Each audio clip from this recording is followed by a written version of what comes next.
magaling tong batang to. So, nung in-offer na magiging mom ako ni Joshua, okay. So, parang hindi ako nagdalawang isip. I don't think na mahirapan ako maging magtatrabaho siya, which is, hindi talaga. Hindi ako nagkamali sa pagtanggap. And I've worked with Miss D long time ago. Sobrang tagal na, and happy ako naka-work ko siya.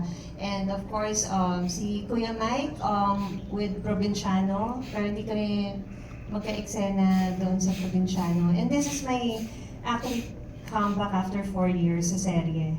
So, sa Dreamscape. And thankful ako sa Dreamscape for getting me here dito sa Rita Crisanto role. And si Jameson, I've worked with him before. And si Jane din also, araw-gabi before, tagal na rin. And iba na, long time din na, tagal na yun. So marami ka nang naka-work in this cast. Araw-gabi din. And first time with JM and Fiang, nag-enjoy ako katrabaho sila. And nung una, feeling ko suplada si Fiang. Sabi ko, hindi, nahiya lang pala siya.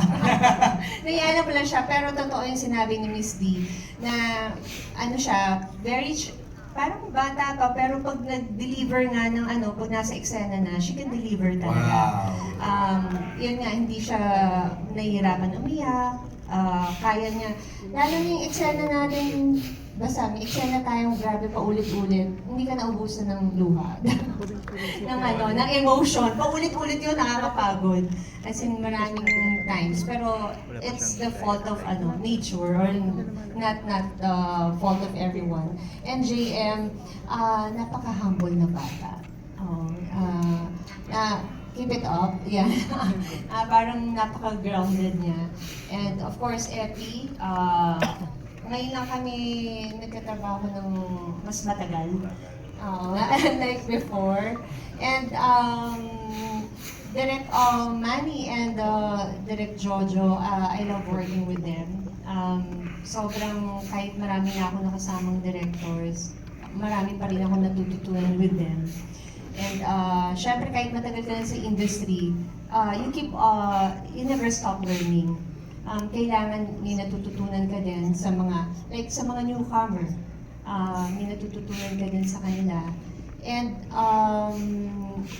si Joshua, wala akong masabi, napaka-humble, grounded. Huwag kang magbabago Kundi dadaguhan kita. Ayun na. And yan si Ivana, happy set lahat. Actually, lagi kami busog. Kasi mahilig magpakain si Ivana, mahilig magpakain si Joshua, pati yung mga directors namin. Kaya I think I gained 5 pounds. Ay, grabe. Inisip ko tuloy, set ba to o restaurant? Parang feeling ko restaurant. Restaurant. Yeah, sabi nga nila pag maraming food, mas masaya lahat, di ba? Yes, pag happy tummy, happy set. Yon! Thank you, Ara. Maraming salamat. Thank you again.